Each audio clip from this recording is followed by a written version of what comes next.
membagongkan ini. Masya Tapi Allah. gimana Akhina semuanya kemarin Bang Kores, Bang Handi lancar udah di ini yang di Jakarta itu? Aman, cuman kita butuh belum ada informasi dari mereka kayak mana prosesnya kemarin. Oh iya iya. Aman tadi semalam Bang Handi telepon minta pengamanan satu nanti jam 3 katanya. Alhamdulillah udah dikirim satu. Masya Allah, Masya Allah. Assalamualaikum warahmatullahi wabarakatuh, Bunda Zuma. Waalaikumsalam warahmatullahi wabarakatuh. Ini Ya, Pak Feros ini mau diskusi mungkin sama Bang Zuma ini dari kapan hari ya? iya, tapi beliau lagi di masjid ini, di depan masjid lagi natap masjid dari tadi berdiri depan gerbangnya, tapi belum juga melangkah masuk. Nih, Pak Feros, Ya. Ini kayaknya Oke. kita mulai selesai kayak ini kan. Memang agak ini lama. kebetulan Pak Feros ini kan, Iya. nih, yang lalu kan mau diskusi sama beliau nih, Gurunda nih.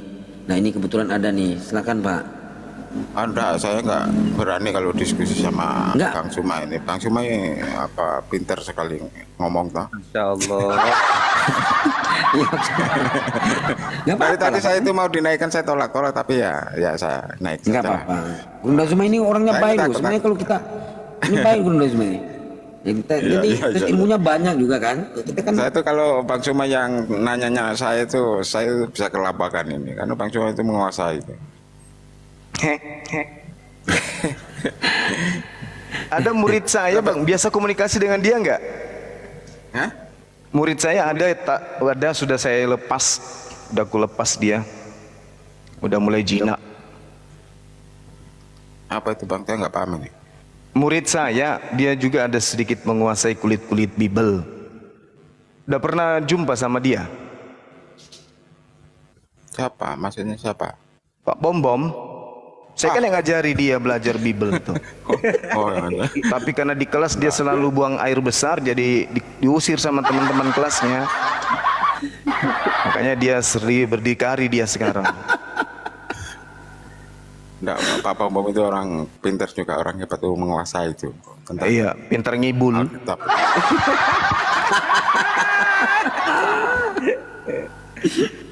Ini juga pendeta Buas juga merapat ke Pak Bom Bom sekarang ya, Bang Peros ya.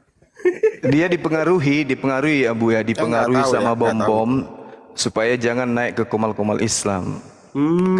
Kata kawan kita. Tapi memang sih ada pitinya bagaimana Pak Bom Bom mempengaruhi Pak Budi Azali supaya tidak dialog dengan Bang Suma. Tapi Pak Budi nggak mau dibatasin sama dia. Pak Budi juga melawan waktu itu. Ya kenapa mesti ngumpet di sini kan penginjilan harus disampaikan kepada siapapun, apalagi orang-orang Islam kata dia para apologet ini kan sudah ada dasar pengetahuan Bibelnya, tinggal di ini aja, tinggal dirangkul aja kata ini Buas kan gitu. Tapi Pak Bom Bom tetap aja mempengaruhi teman-teman Kristen supaya tidak berdiskusi dengan Bang Suma. Karena rasa ketakutannya itu sangat-sangat mengerikan sampai langit ke-8 itu rasa takutnya. Sehingga dia ingin rasa takutnya itu disalurkan ke teman-teman Kristen yang lain. Iya. Dia itu selalu berdoa itu dalam ibadahnya, Tuhan, bolehkah aku pindah ke dunia lain aja, nggak mau satu dunia dengan Bang Suma. Aku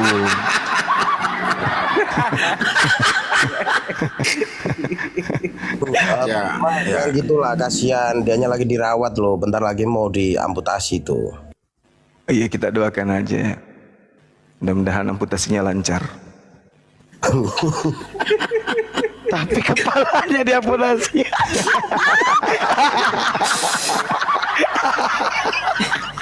ya, Bang Oke Suma. Bang Feros, mungkin ada yang ingin kita bincang-bincangkan Bang. Masalah ringan aja Bang. Ya, Yang ringan-ringan aja. Siap, ringan-ringan siap. aja.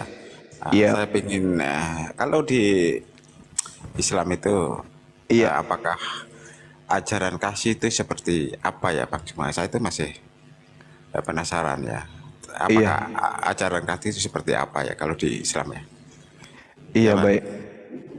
Baik. Jadi sebenarnya gini, kita harus memahami dulu apa sih ajaran kasih ini. Kalau di Islam kan jelas Ar-Rahman, Ar-Rahim. Jadi Allah pencipta langit dan bumi ini Maha Pengasih, Maha Penyayang. Kasih yang ada pada diri Allah itu kemudian disalurkan kepada makhluknya berupa manusia sebagai pemimpin di atas muka bumi untuk juga mengasihi sesama manusia. Itu ajaran kasih yang kami pahami. Cakupannya kemudian adalah ketika di dalam sebuah rumah tangga memiliki anak, memiliki istri, pasangan dan seterusnya, wujud kasih yang nampak pada seorang muslim adalah mengajarkan anak istrinya untuk beribadah menyembah kepada pencipta langit dan bumi. Itu wujud kasih di dalam Islam. Jadi kasih kepada sesama manusia utamanya adalah orang ruang lingkup dalam rumah tangga dulu.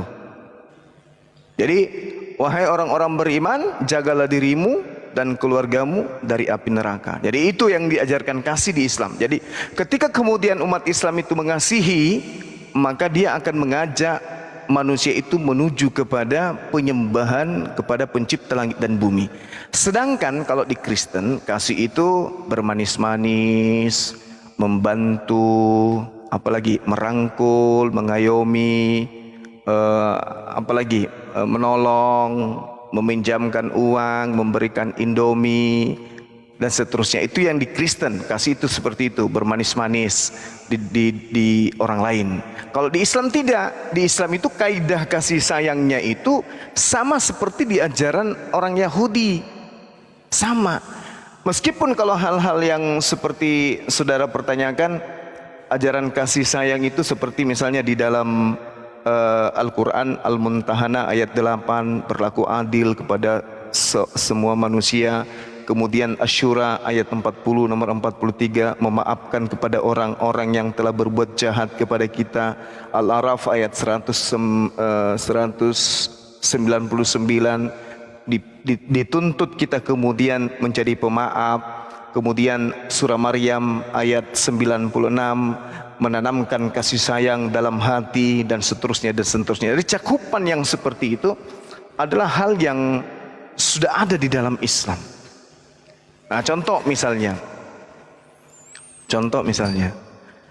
perbedaan antara kasihnya Kristen dengan kasih yang ada di dalam agama Islam adalah ketika ada orang yang keluar daripada kaidah agama, maka Islam datang kemudian untuk mengajarkan orang itu kembali kepada agama, kembali kepada ajaran yang benar. Mengajarkan mereka kemudian memahami lalu melaksanakan perintah-perintah Tuhan. Itu kasih di dalam Islam. Mengajak orang lain kemudian untuk melaksanakan perintah Tuhan dan menjauhi larangan Tuhan. Itu yang disebut kasih sayang di Islam. Sehingga ketika kita sudah mengajak mereka kembali kepada hukum Tuhan, itu sama halnya sudah merangkul mereka untuk melaksanakan apa yang disebut jaga hubungan baik kepada seluruh umat manusia, membantu manusia yang lain, menolong manusia yang lain. Itu sudah masuk dalam cakupan itu. Sedangkan kalau di Kristen itu adalah kasih sayang itu adalah ada yang kena musibah, kasih bantuan, ada yang butuh pertolongan, kasih indomie dan seterusnya. Itu hanya bagian kulit-kulit aja dalam kasih Islam. Karena kalau di Islam yang disebut kasih sayang itu tadi sama seperti di dalam Ulangan 11 nomor 1. Ya, kasihilah Tuhan dengan segenap hatimu, dengan melaksanakan kewajibanmu dengan setia, untuk taat kepada aturannya, ketetapannya, hukum-hukumnya dan perintahnya. Sama di Islam juga begitu. Di Islam juga sama. Ya. Lalu kemudian kasih kepada sesama manusia adalah mengajak mereka untuk taat melaksanakan perintah-perintah ibadah, perintah-perintah Tuhan. Sebab dalam perintah Tuhan itu sudah pasti ada perintah berkasih sayang. Itu di Islam. Kalau di Kristen perintah Tuhannya dihapuskan, lalu kemudian mereka saling menasihati satu sama lain. Itu perbedaannya. Seperti itu, Bang. Ya, jadi kalau di Islam seperti itu ya. Terus Iya. kasihnya itu terhadap satu golongan sendiri atau terhadap yang lain.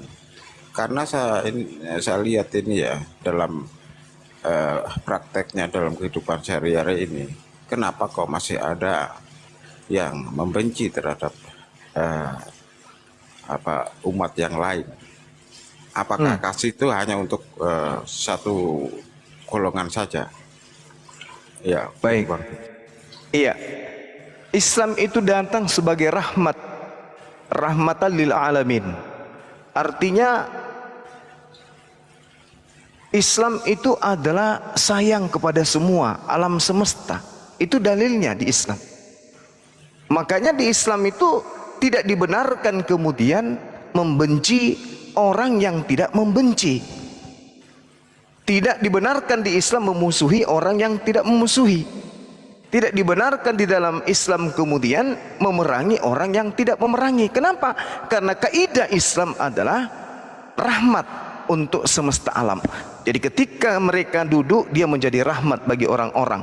Ketika mereka berdiri, menjadi rahmat bagi siapapun. Ketika mereka berjalan, menjadi rahmat. Tidak boleh mengganggu siapapun. Bahkan di dalam Islam itu dikatakan begini, Bismillahirrahmanirrahim. Wa in ahadum minal musyrikin astajara fa'ajirhu hatta yasma'a kalam Allah thumma ablighu ma'manah dzalika bi annahum qaumul la ya'lamun.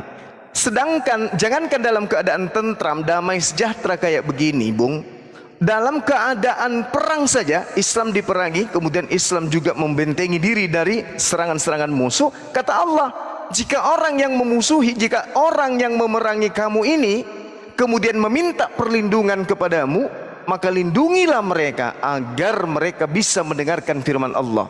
Bukan hanya sekedar melindungi. Kata Allah apa? Tsumma ablighu ma'mana. Kemudian setelah kalian melindungi mereka, orang-orang kafir, orang-orang musyrik ini, antarkanlah mereka di tempat yang aman baginya. Itu karena sesungguhnya mereka kaum yang tidak mengetahui. Jadi kita diperangi, kemudian setelah kita diperangi, kita kemudian membentengi diri. Pada saat proses membentengi diri ini kemudian ada yang terjebak, mungkin kehabisan amunisi, haus dan seterusnya, karena dia menghabiskan peluru untuk memberondong kita, kehabisan tenaga, dia kecapean menembak atau kehausan, tidak ada air, lalu lelah, dia datang kepada yang ditembakinya yaitu umat Islam, minta perlindungan. Kemudian bukan hanya itu, Tuhan mengatakan antarkan dia ke tempat yang aman baginya. Ini sudah kurang kasih sayang apa lagi coba? Kasih sayang apa lagi yang kurang? Orang lagi perang-perangan, perang itu antara hidup dan mati. Kemudian ada di antara orang yang memerangi kita memohon ampun, mohon pertolongan untuk dilindungi kemudian. Maka wajib hukumnya umat Islam melindungi, merangkul mereka, lalu kemudian mengantarkan mereka ke tempat yang aman bagi dia. Itulah Islam. Apatah lagi dalam kehidupan yang nyata, kehidupan yang damai sejahtera. Kita tidak boleh kemudian mengganggu siapapun. Tidak boleh. Bahkan umat Islam itu dilarang merusak rumah ibadah dan seterusnya. Enggak boleh. Tidak boleh di Islam.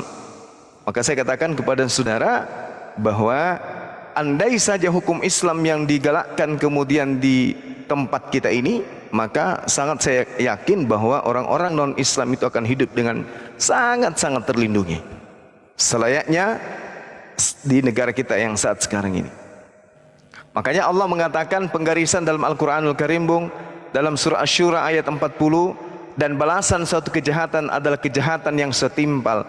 Tetapi barang siapa yang memaafkan lalu kemudian berbuat baik kepada orang yang berbuat jahat kepada dirinya, maka itu adalah pahala dari Allah. Sungguh dia tidak menyukai orang-orang yang zalim. Jadi di Islam itu kaidahnya adalah kalau ada orang yang bersalah, maka berikan hukum yang setimpal dengan hukuman itu. Misalnya ada orang yang membunuh, di Islam supaya orang yang membunuh ini menjadi pelajaran kepada orang lain bahwa membunuh itu tidak boleh, maka dia harus nyawa balas nyawa. Itu di Islam. Itu juga ajaran Nabi Musa.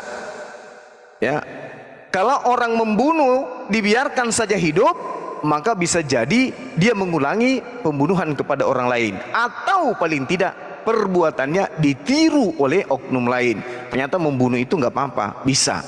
Maka oleh karena itu tidak diinginkan kemudian, maka pembunuh harus dibalas yang setimpal.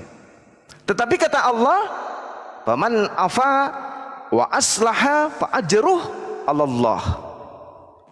Akan tetapi barang siapa memaafkan lalu kemudian berbuat baik kepada dia yang telah berbuat jahat kepadanya, maka itu adalah bernilai pahala yang berasal dari Tuhannya. Ini Islam. Jadi kalau ada orang bersalah kepada kita lalu kita memaafkan padahal kita mampu untuk membalasnya, tapi malah tidak membalasnya, justru berbuat baik kepada dirinya, maka kata Allah itu adalah pahala yang sangat besar. Ini Islam. Ini baru ajaran kasih sayang. Seperti itu, Bang. Ya, kalau ajaran kasih sayang seperti itu. Tapi saya itu masih bingung ya. Kalau ajaran kasih sayang itu kan tanpa batas ya. Namanya Iya. kasih itu. Tetapi di dalam kehidupan sehari-hari, kadang saya itu bingung ya. Saya mau mengucapkan salam saja tidak boleh ya untuk dijawab. Atau saya pernah Oh, siapa bilang? Boleh, Bang. Justru di agama Anda yang tidak boleh beri salam, menerima salamnya kami. enggak Bang, saya pernah mengucapkan assalamualaikum, tapi mereka marah-marah. Kamu bukan muslim, kamu orang Kristen, enggak boleh untuk mengucapkan ini. Ucapkan saja selamat siang saja. Dan mereka juga tidak menjawab untuk ini karena enggak boleh dijawab. Jadi kalau orang itu enggak boleh untuk mengucapkan salam assalamualaikum, enggak boleh. Itu bagaimana Bang? Itu apakah menunjukkan rasa kasih seperti apa kok? Seperti Iya, itu. jadi saya rasa orang itu kemudian tidak mempraktekkan apa yang diterangkan di dalam Al-Quranul Karim. Al-Quranul Karim surah At-Taubah itu sangat jelas perintahnya. Allah kemudian mengajarkan kepada umat Islam untuk berlaku adil. Harus berlaku adil. Tidak boleh kemudian mereka itu semena-mena. Tidak ada larangan orang Nasrani atau orang Kristen itu untuk jangan memberi salam kepada kita umat Islam. Silakan aja. Kalau umat Kristen misalnya ada yang bertemu dengan kita, lalu kemudian tiba-tiba dia mengucapkan Assalamualaikum warahmatullahi wabarakatuh, kita jawab waalaikum. Itu perintah itu. Itu perintah. Maka jawab waalaikum. Hanya saja terkait dengan hal ini, kalau misalnya kita sudah tahu saudara kita ini adalah Kristen dan dia seorang diri di situ, nggak ada umat Islam di sampingnya, maka kita mengucapkan sesuai dengan salam mereka. Kita hargai. Kita hargai mereka. Karena Allah mengatakan perintah berlaku adillah kepada siapapun. Jangan kemudian pilih kasih, harus berlaku adil. Itu perintah di dalam ajaran agama Islam. Nah, berbeda Bang, kalau di agama Anda memang ada dalilnya. 2 Yohanes 1 nomor 10. Jikalau seorang datang kepadamu dan dia tidak membawa ajaran Kristen, jangan kamu menerima dia di dalam rumahmu dan jangan memberi salam kepadanya. Itu ada dalilnya. Ada dalilnya. Tapi kalau di Islam tak ada dalil. Cuman orang itu mungkin yang ya masih perlu sedikit masih perlu sedikit kajian. Karena kalau di Islam itu tidak ada. Ini yang ingin saya katakan kepada saudara. Karena apa ya bilangnya? Di Islam ini setiap kegiatan manusia yang kemudian berkaitan dengan hubungan kepada sesama manusia itu selalu diatur sedemikian rupa keadilannya yang ada di dalamnya. Seperti yang tadi yang saya terangkan kepada saudara, kepada siapakah umat Islam itu harus kemudian melakukan perlawanan? Kepada mereka yang kemudian melakukan serangan kepada umat Islam. Bahkan Allah mengatakan begini, la yanhakumullahu anil ladina lam yuqatilukum fid din wa lam yukhrijukum min diyarikum antabarruhum wa tuqsitu ilaihim innallaha yuhibbul muqsitin. Itu ada ayatnya dalam Al-Quran. Apa kata Allah? Allah tidak melarang kamu berbuat baik dan berlaku adil terhadap orang yang tidak memerangi kamu dalam urusan agama dan tidak mengusir kamu dari kampung halamanmu. Kata Allah, ini penegasan Allah kemudian, innallaha yuhibbul muqsitin. Sesungguhnya Allah mencintai orang-orang yang berlaku adil, baik terhadap sesamanya muslim maupun terhadap orang di luar muslim, di luar orang Islam. Ini Al-Quran. Jadi kalau ada umat Islam yang kemudian melakukan tindakan yang menyalahi Al-Quran, berarti mereka harus belajar lagi. Karena Allah mengatakan begitu, la yanhakumullah anil ladina lam yuqatilukum fid din. Allah kemudian tidak melarang kamu berbuat baik kepada non-muslim atau kepada muslim dan berlaku adil terhadap orang-orang yang tidak memerangi kamu dalam urusan agamamu. Berarti Allah kemudian tidak melarang, bahkan memerintahkan dan bahkan mencintai umat Islam yang mencintai non-muslim. Ini dalil, innallaha yuhibbul muqsitin. Sesungguhnya Allah mencintai orang-orang Islam yang berlaku adil kepada seluruh umat manusia. Berarti tidak terkecuali non-muslim. Ini perintah, Bang, di dalam Al-Quran surah Al-Muntahana ayat Al-Muntanah ayat 8. Coba Anda lihat di situ. Jadi sungguh sempurna iman Islam itu. Hanya saja pada implementasi dalam kehidupan sehari-hari, prakteknya terkadang ada umat Islam yang ya sedikit masih butuh banyak belajar, masih butuh sedikit belajar gitu, Bang. Silakan.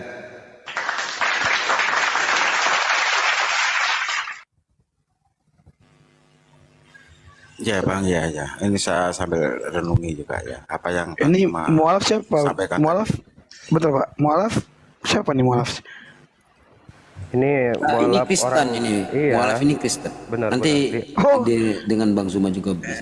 Iya, ada domba-domba yang Bang tersesat Pero, juga ada. Ya, Gurunda ya. ya lanjut dengan itu, dengan teman yang baru saya masih ini. Lanjut. Lanjut. Iya, Lanjut, baik. Bunda.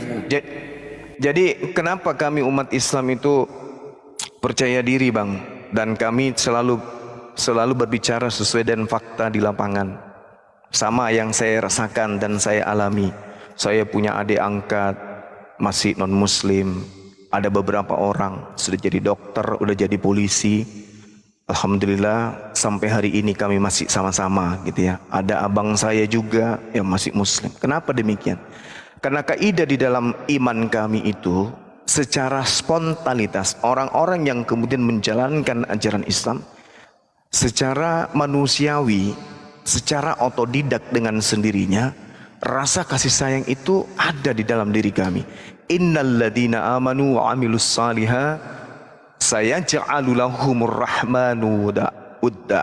Jadi dalam hati kami itu memang sudah ditanamkan kasih sayang. Makanya tadi dalam peperangan pun kami umat Islam, ketika ada di antara mereka yang memerangi kami minta perlindungan, kami lindungi. Bukan hanya sekedar lindungi dari ancaman, tidak. Tapi kami mengantarkan mereka ke tempat yang betul-betul membuat mereka aman. Coba kita lihat bukti sejarah. Antara pejuang kemerdekaan Republik Indonesia dan penjajah yang datang. Memang betul pejuang kemerdekaan kita tidak 100% muslim. Di situ juga ada Kristen, ada Katolik dan seterusnya, ada Hindu, ada Tolotang dan seterusnya. Memang ada yang bukan muslim juga sama-sama ikut berjuang. Tetapi penjajah pada masa itu 100% adalah non-muslim, entah apapun agamanya, yang jelas bukan Islam. Nah, mereka kemudian meninggalkan rumah-rumah ibadah. Mereka kemudian meninggalkan pengikut-pengikut. Pada saat mereka menjajah, ada yang berkhianat kepada mereka, menjadi tukang bersih rumah ibadah mereka, yang tukang cuci pakaian mereka, yang tukang pijit mereka setelah mereka habis memerangi pribumi, yang memelihara kebun-kebun mereka, yang menerima upeti-upeti, menir-menirnya. Mereka ikut agama penjajah. Begitu kemudian Indonesia merdeka, yang mana pahlawannya mayoritas Islam, apakah rumah ibadah mereka kita runtuhkan? Apakah kitab suci mereka kita bakar? Apakah pengikut-pengikutnya yang juga adalah pribumi kita habiskan? Tidak. Seketika Islam melindungi mereka. Kita lindungi mereka, kita lindungi rumah ibadahnya, kita lindungi kitab sucinya, kita lindungi tokoh-tokoh agamanya, kita lindungi pemeluk agama mereka. Meskipun tadinya pada masa penjajahan mereka berpihak kepada penjajah. Ini bukti bahwa ajaran agama Islam itu adalah rahmatan lil alamin. Tapi coba kita balik aja. Yang datang menjajah Islam, yang mayoritas di Nusantara Kristen. Kira-kira ada nggak yang bisa lolos pengikut-pengikut penjajah yang beragama Islam itu tersisa? Nggak ada. Apa buktinya? Apa buktinya? Irak difitnah, dikatakan sebagai memproduksi nuklir massal, dipropaganda, adu domba segala macam, diratakan dengan bumi. Tidak ada kemudian senjata nuklir ditemukan, tapi rata negara itu. Ada ucapan permohonan maaf satu kali saja? Tak ada. Mana senjata nuklir? Udah ditemukan? Tak ada. Jadi tujuannya hanya untuk melumpuhkan ekonomi Islam dan agama Islam yang ada di sana. Ada gitu pemusnah massal ditemukan? Tak ada. Tak ada. Ini artinya apa? Ini artinya bahwasanya siapa sebenarnya agama rahmat di atas muka bumi ini? Ya, ini perlu direnungkan kemudian. Sekira begitu, saudara Feros. Ini murid saya, si apa namanya kemarin ini, si Kristus. Mungkin mau belajar lagi sore hari ini. Kita tinggal dulu saudara Feros, renungkan apa yang saya sampaikan. Andai saja Islam itu bukan agama rahmatan lil alamin, ingat, Anda selangkah keluar dari rumah, ketemu orang Islam, ke kiri orang Islam, ke kanan orang Islam, mundur ke belakang orang Islam. Jujur sama saya, selama Anda hidup, yang mana yang sering menyakiti hati Anda? Umat Islamkah atau justru orang yang beragama dengan saudara? Renungkan itu. Yang sering menyakiti Anda, yang sering membuat hati Anda itu gelisah, renungkan itu. Apakah umat Islam atau justru orang-orang yang ada di sekeliling Anda yang sama-sama beragama-agama yang sama? Oke? Saya alihkan pembicaraan ini kepada murid saya, saudara Kristus. Bagaimana materi semalam? Masih bisa lidahnya berbicara? Ya, saya rasa yang semalam udah clear ya, udah Anda semalam Belum clear. nggak bisa Belum. membuktikan. Anda cuma Apanya bisa tuh? berdalih, Apanya tuh? Anda cuma bisa berdalih, menyerang pribadi orang. Anda itu cuma yang Anda bisa lakukan ketika Anda kalah data. Iya, coba kita saring ajukan data. Apa yang tidak ada semalam atau udah selesai semalam yang kita bahas? Yang terakhir saya katakan bahwa Yesus adalah untuk semua manusia. Saya tampilkan datanya, Anda bilang penulisnya nggak jelas. Di situ dia. Jadi kalau bukan penulis, kita susah ya. Baik. Data apa yang Anda sajikan ke saya bahwa Yesus untuk seluruh umat manusia? Dan siapa yang memberikan suplai data kepada Anda untuk membantah Yesus? Karena Yesus mengatakan di dalam ucapan dia sendiri, aku diutus hanya kepada domba yang sesat dari umat Israel. Di manakah itu tertulis? Matius 15 nomor 24. Oke, saya buka sebentar ya. Silakan. Matius berapa tadi? 15:24. 15:24. Oke. Siap. Memang ada.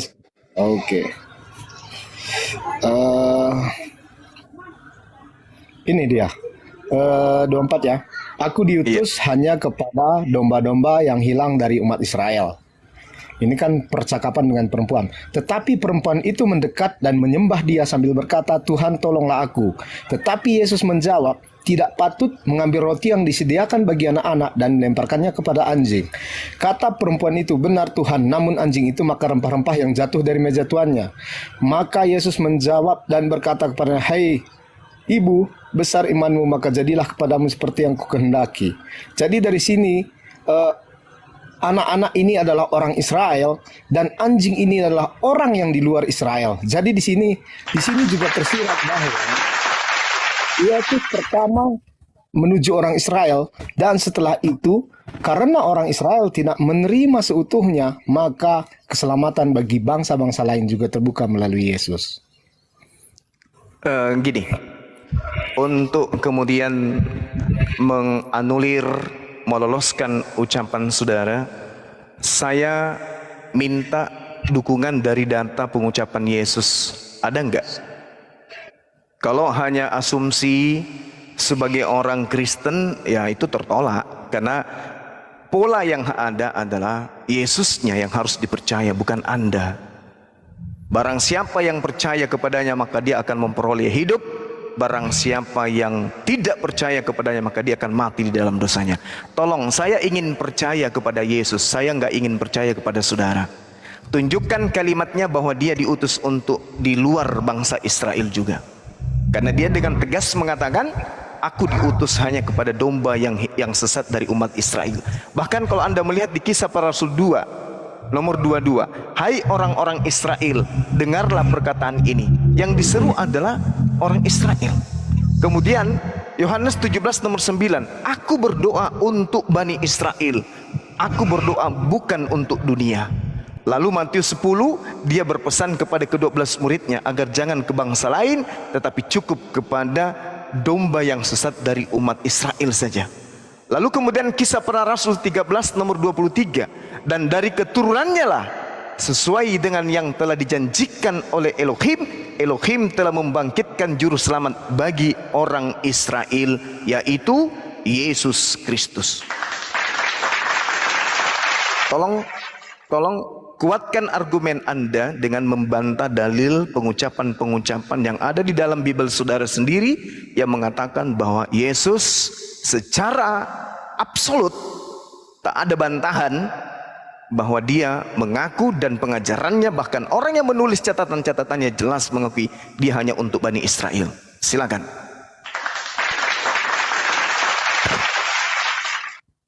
Oke, yang pertama di Yohanes 3 ayat 16. Sebab begitu besar kasih Allah akan dunia ini, sehingga ia telah mengaruniakan anak yang tunggal, supaya setiap orang yang percaya kepadanya tidak binasa, melainkan beroleh hidup yang kekal.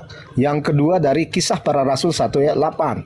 Tetapi kamu akan menerima kuasa kalau Roh Kudus turun ke atas kamu, dan kamu akan menjadi saksiku baik di Yerusalem maupun di seluruh Yudea, Samaria maupun sampai ke ujung bumi. Yang ketiga, 1 Yohanes 2 ayat 2, dan ia adalah perdamaian untuk dosa-dosa kita, bukan untuk dosa-dosa kita saja, tetapi juga untuk dosa-dosa seluruh dunia. Yang terakhir, ini kalimat dari Yesus sendiri, Matius 28 ayat 19, sebab itu pergilah, jadikan semua bangsa muridku, dan baptislah mereka dalam nama Bapa, Anak, dan Roh Kudus. Oke, saya rasa itu cukup baik. jelas. Oke, saya bantah satu-satu ya. Ambil pulpen, catat semua perkataan-perkataan saya karena ini penting buat saudara. Kita konsen kemudian kepada Yohanes 3 dulu. Yohanes 3, ketika Anda membawa narasi ini, data nomor 16. Satu hal yang perlu saudara pahami. Ketika Yesus dituliskan perkataannya di dalam kitab saudara menggunakan tinta merah, yakin dan percaya, ucapan-ucapan Yesus itu bukan untuk di luar Yahudi, karena Yesus sedang bercakap-cakap dengan orang yang hidup bersama dengan dirinya. Cakupan dakwanya hanya untuk Bani Israel. Jadi semua tinta merah yang ada di dalam kitab saudara itu adalah ucapan Yesus, legalitas Yesus kepada murid-muridnya Bani Israel. Kristen masih jauh di luar tembok, belum nyebrang laut, belum nyebrang gunung, belum nyebrangi samudra untuk masuk ke dalam rumah Yesus tanpa permisi. Camkan itu dulu. Jadi ketika Yesus mengatakan karena begitu besar kasih Tuhan akan dunia ini, sehingga Tuhan menganugerahkan anaknya yang tunggal, supaya setiap orang yang percaya kepadanya tidak binasa, melainkan beroleh hidup yang kekal. Pertanyaan sederhananya kemudian adalah, Islam Kristen dua kubu yang berbeda. Satu, Kristen mengaku percaya kepada Yesus, Islam pun juga mengaku percaya kepada sosok yang datang kepada Bani Israel. Kalau di Al-Quran sudah jelas Islam percaya, karena Islam memiliki sebuah kitab Al-Quran dan mereka umat Islam beriman kepada kitab itu. Apapun bunyi dalam kitabnya pasti umat Islam percaya. Sekarang yang bermasalah adalah kitab saudara, dalam hal ini adalah ucapan Yesus. Yesus mengatakan, aku diutus hanya kepada domba yang sesat dari umat Israel. Pertanyaan saya, apakah Anda percaya kalau Yesus yang mengatakan itu? Kalau saya sebagai muslim, saya percaya bahwa dia diutus hanya kepada domba yang sesat dari umat Israel. Sekarang saya tanya kepada saudara, percayakah Anda bahwa Yesus dengan mulutnya sendiri mengaku dirinya diutus hanya kepada domba yang sesat dari umat Israel? Silakan, ini penentu awal.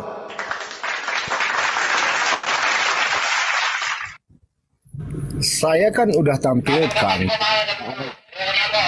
yang menyatakan tentang Yesus untuk semua bangsa. Karena sesuai dengan nubuatan, Yesus pada awalnya dinubuatkan untuk bangsa Israel. Tetapi dari bangsa Israel maka muncullah keselamatan untuk setiap bangsa.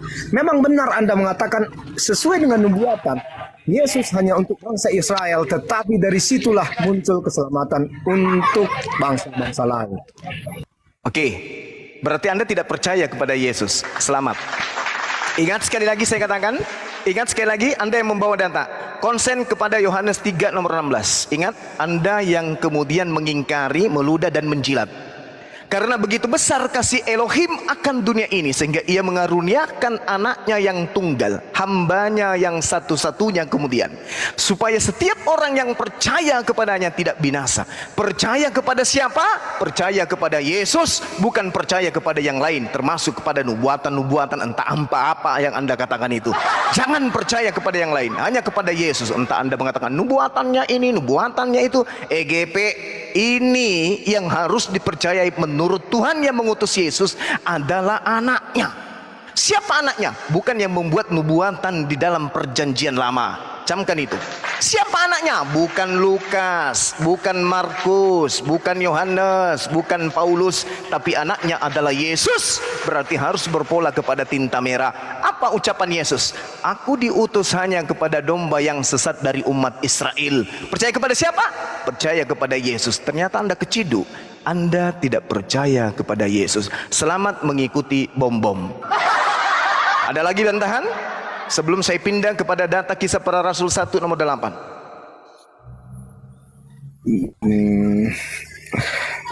Begini,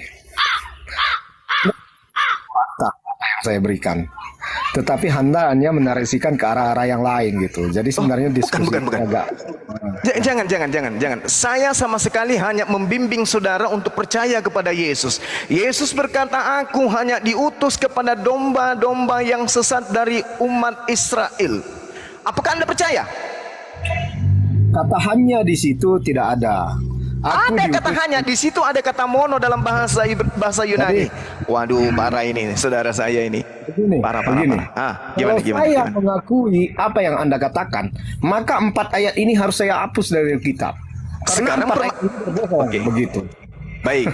Jadi hanya Tunggu. ayat yang Anda temukan. Itu pun di bawahnya masih ada kata-kata pengungkapan bahwa dia juga untuk bangsa yang lain. Karena kenapa? Di situ anak-anak di situ untuk bangsa Israel, roti itu seibaratnya adalah kehidupan yang kekal. Diibaratkan diberikan kepada anak-anak, tetapi dibuang kepada anjing. Memang ibaratnya anjing di situ adalah bangsa-bangsa lain. Saya kira ayat yang Anda baca itu juga di situ menjelaskan bahwa Yesus juga untuk bangsa yang lainnya. Tetapi kalau Anda membantah data ini, apakah maksudnya di situ anak-anak dan anjing? Karena Alkitab sendiri sering kali mengungkapkan sesuatu dengan bahasa metafora. Ya, silakan dengan bahasa metafora Anda, tapi saya tetap kembali kepada ucapan Yesus. Saya tidak menyalahi kaidah dalam kitab saudara, di mana titik tumpu keselamatan seseorang berdasarkan Yohanes 3 nomor 16 adalah percaya kepada Yesus, bukan percaya kepada Lukas, bukan percaya kepada Bang Suma, apalagi percaya kepada si imut bom-bom. Tak ada itu. Ini sudah jelas sekali tiketnya. Karena begitu besar kasih Tuhan terhadap dunia ini, sehingga dia mengaruniakan hambanya yang tunggal, supaya setiap orang yang percaya kepadanya tidak binasa.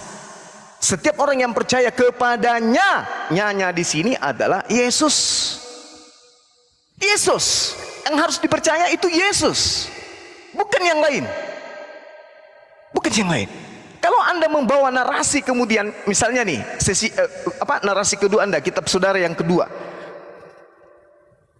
Kisah Para Rasul 1 nomor 8. Tapi kamu akan menerima kuasa kalau Roh Kudus turun ke atasmu, dan kamu akan menjadi saksiku di Yerusalem dan seluruh Yudea dan Samaria dan sampai ke ujung bumi. Tak ada masalah.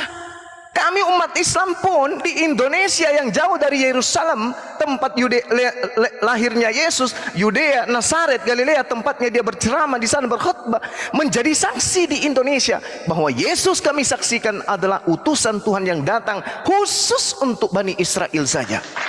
Kami bersaksi. Sementara Anda bersaksi untuk apa dengan mengatakan dia adalah Tuhan? Dia untuk seluruh dunia. Sementara Yesus mengatakan, kamu akan menerima kuasa kalau Roh Kudus turun ke atasmu, dan kamu akan menjadi saksiku. Kamu akan menjadi saksiku. Ketika Yesus mengatakan, aku diutus hanya kepada domba yang hilang dari umat Israel, kami umat Islam berbondong-bondong bersaksi membentengi Yesus. Wahai orang-orang Kristen, penyembah-penyembah Yudas, kami bersaksi Yesus itu hanya untuk Bani Israel. Apakah kesaksian kami salah? Tidak sama sekali. Coba Anda yang bersaksi, siapakah Yesus? Wahai orang Kristen, Yesus adalah Tuhan yang datang dalam rupa manusia. Itu kesaksian dari siapa? Bom ini yang salah. Kemudian kalau Anda sedikit lagi, kalau Anda salah mentafsirkan Kisah Para Rasul 1 nomor 18, Anda akan ditampar kiri kanan bolak-balik atas bawah oleh Kisah Para Rasul 16 nomor 6. Apa kata dia? Mereka melintasi tanah Figria dan tanah Galatia karena Roh Kudus mencegah mereka untuk memberitakan Injil ke Indonesia. Anda mau kemana? Anda mau kemana? Anda mau kemana kira-kira? Itu yang kedua, Bung. Itu yang kedua. Sebelum saya lanjut ke data ketiga Anda, 1 Yohanes 2 nomor 2, Matius 28 nomor 19, silakan Anda tanggapi kalau masih punya air liur, silakan. Atau telepon Pak Bom suruh masuk ke sini. Dari percakapan ini, satu yang bisa saya tarik kesimpulan. Karena sebenarnya yang ditekankan percaya kepada Yesus itu percaya kematian Yesus di kayu salib, dan di kayu salib itulah sesuai dengan 1 Yohanes 2 ayat 2 tadi, bahwa ia adalah perdamaian untuk dosa-dosa kita, bukan untuk dosa-dosa kita saja tetapi juga dosa-dosa seluruh dunia. Jadi dari situ saya lihat mungkin saja kedua tokoh yang kita ucapkan, Anda dengan Isa, saya dengan Yesus, adalah tokoh yang berbeda. Jadi saya rasa di sini kita harus samakan visi dulu. Apakah kedua pribadi ini sama atau enggak? Karena ternyata jika ini adalah dua pribadi yang berbeda, kita pasti terus berbenturan. Karena kita memandang orang yang sama padahal dia berbeda gitu. Ya, oke. Terima kasih. Baik. Tolong dicatat lagi, ini yang sesi ketiga. Anda membawa 1 Yohanes 2. Anak-anakku, hal-hal ini kutuliskan kepadamu supaya kamu jangan berbuat dosa. Namun jika seorang di antara kalian berbuat dosa, kita mempunyai seorang pengantara pada Bapa, yaitu Yesus Kristus yang adil. Bahkan dikatakan, dan dia Yesus adalah pendamai untuk segala dosa kita, dan bukan untuk dosa kita saja, tetapi juga untuk dosa seluruh dunia. Ini, Bung, dua hal hadiah dari saya buat saudara. Yang pertama, ucapan Yesus itu tinta merah. 1 Yohanes 2 ini itu sampai kepada data nomor 29, tak ada satupun data di antara beberapa dalil di 1 Yohanes 2 ini yang bertinta merah. Artinya ini bukan ucapan Yesus. Sedangkan tadi Yohanes 3 nomor 16, barang siapa yang percaya kepada dia, Yesus, berarti dia memperoleh hidup. Sekarang Anda membawa 1 Yohanes 2, barang siapa yang percaya kepada Yohanes, mana dalilnya itu? Tidak ada dalilnya. Yang harus dipercaya adalah Yesus. Sedangkan kalau pola yang dijabarkan oleh pengarang Yohanes ini benar, dan ia akan mendamaikan untuk segala dosa kita, bahkan bukan untuk dosa kita saja tetapi juga untuk dosa dunia, maka ini akan melanggar kemudian ucapan Yesus di dalam Yohanes 5. Lagi-lagi Yohanes 5 itu adalah benar-benar tinta merah, berarti Yesus yang punya perkataan. Sekali lagi saya katakan, barang siapa yang percaya kepadanya, maka dia akan memperoleh hidup yang kekal. Di dalam kitab saudara, tinta merah, apa kata Yesus? Dan mereka yang telah berbuat baik akan keluar dan bangkit untuk hidup yang kekal. Tetapi mereka yang berbuat jahat akan bangkit untuk dihukum. Kira-kira menurut pengarang Yohanes, dia bilang gini, sambil duduk samping kan, diangkat kakinya sebelah, habis itu isap rokok di depannya bom-bom, dia cerita kayak gini, anak-anakku, iya paman, kita ini sekarang adalah anak-anak Tuhan. Oh terus janganlah kalian berdosa. Oh, kalau saya berdosa gimana? Oh, jangan khawatir, sebab ada Yesus sebagai perantara dosa kita. Bahkan bukan hanya dosa kita, bahkan dosa dunia. Dosa dunia akan didamaikan oleh Yesus kepada Bapa kita. Kata siapa sih Om? Kata Pak Bom-Bom. Sekarang bagaimana dengan kata Yesus? Manusia akan dibangkitkan. Yang berbuat baik akan diadili kemudian dan diberikan hidup yang kekal, yaitu surga. Dan mereka yang bangkit dengan membawa dosa mereka masing-masing akan dibangkitkan untuk dihukum. Kira-kira berlaku tidak 1 Yohanes 2 nomor 2 yang Anda bawa tadi itu? Dibandingkan ucapan Yesus, bukankah kata Tuhan, barang siapa yang percaya kepada Yesus, dia akan selamat. Berarti manusia tidak ada dosanya didamaikan oleh anak manusia kepada Tuhan, tidak ada. Dosa tanggung sendiri. Orang yang banyak dosanya dibangkitkan untuk dihukum sesuai dengan perbuatannya. Orang yang banyak kebaikannya dibangkitkan untuk dimasukkan ke dalam surga. Selesai. Sebelum saya masuk ke sesi yang selanjutnya, apakah ada pertanyaan atau ada sanggahan? Silakan. Telepon Pak Bom-Bom, suruh ke sini. Jelas ya, kalau soal keselamatan, setiap yang percaya kepada Yesus, maka dosa-dosanya telah diampuni. Kalau Di mana saya rasa dalilnya? ini enggak, Di mana ya, dalilnya? tunggu dulu. Tunggu, nanti saya tunjukkan. Dan sambungannya. Iya. Dan sambungannya, kalau Anda meminta data lagi di mana Yesus dinyatakan untuk semua orang, saya bisa tunjuk ini. Saya rasa ini tinta merah ya. Yohanes 10 ayat 16, ayat ini berbunyi, ada lagi padaku domba-domba lain yang bukan dari kandang ini. Domba-domba ini itu harus kutuntun juga, dan mereka akan mendengarkan suaraku, dan mereka akan menjadi satu kawanan dengan satu gembala. Oke, saya rasa ini. Aku kaget. Aku kaget. Oke, saya kasih jurus ilmu ya. Mudah-mudahan setelah mendengarkan ini Anda bisa benar-benar sesuai dengan nama akun Anda, mu'allaf. Yohanes 10 nomor 16. Ada lagi padaku domba-domba lain. Maksudnya apa? Ada lagi padaku Bani Israel lain yang bukan dari kandang ini.